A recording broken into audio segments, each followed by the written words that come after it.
भगवान श्री कृष्ण और सुदामा दोनों ने बाल्यकाल में महर्षि संदीपनी के आश्रम में शिक्षा प्राप्त की। गुरु संदीपनी का आश्रम साधारण था, पर वहां ज्ञान का प्रकाश था। कृष्ण, जो स्वयं विष्णु के अवतार थे, फिर भी अत्यंत विनम्रता से गुरु की सेवा करते थे। सुदामा भी शांत, सरल और धर्मनिष्ठ बालक थे। दोनों साथ बैठकर पढ़ते, साथ भोजन करते और साथ ही गुरु की सेवा करते।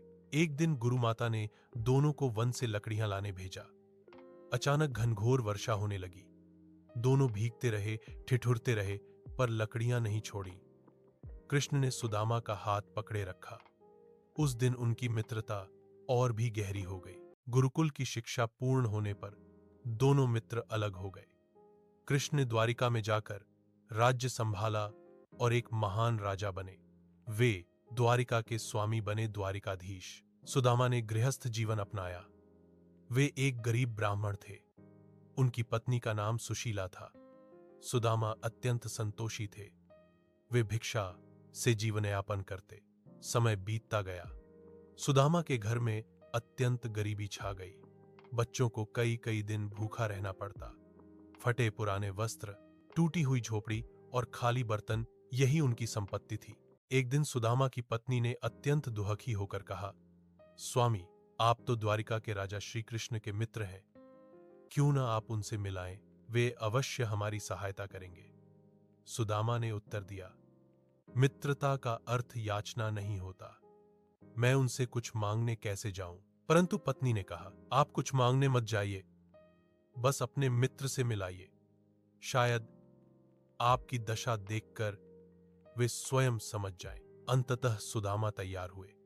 घर में देने के लिए कुछ नहीं था। बड़ी कठिनाई से पत्नी ने पड़ोस से थोड़ा सा चिवड़ा, पोहे उधार लिया और एक पुरानी कपड़े की पोटली में बांध दिया। नंगे पैर, फटे वस्त्रों में, हाथ में चिवड़े की पोटली लेकर सुदामा द्वारिका की ओर चल पड़े। रास्ते भर वे कृष्ण की बाल लीलाओं को याद करते रहे। द्वारिका पहुंचकर उन्होंने देखा सोने चांदी से सजी भव्य नगरी, ऊंचे ऊंचे महल, विशाल द्वार। वे संकोच में पड़ गए। द्वारपालों ने जब उनका नाम सुना, सुदामा, तो वे तुरंत भीतर सूचना देने गए। जैसे ही श्री कृष्ण ने सुना कि सुदामा आए हैं, वे सिंहासन से कूद पड़े। नंगे पांव दौड़ते हुए द्वार तक पहुंचे। राजा होकर भी उन्होंने सुदामा को गले लगा लिया। उनके नेत्रों से आंसू बह निकले। रानी रुक्मिणी भी आश्चर्यचकित थीं। यह कौन ब्राह्मण है जिसे स्वयं भगवान इतने प्रेम से गले लगा रहे हैं? कृष्ण ने सुदामा को अपने सिंहासन पर बैठाया, उनके चरण धोए। यह देखकर पूरा दरबार स्तब्ध रह गया।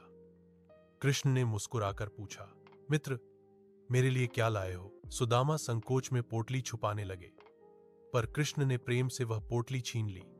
अरे, यह तो मेरा प्रिय चिवड़ा है। उन्होंने बड़े आनंद से एक मुट्ठी चिवड़ा खाया।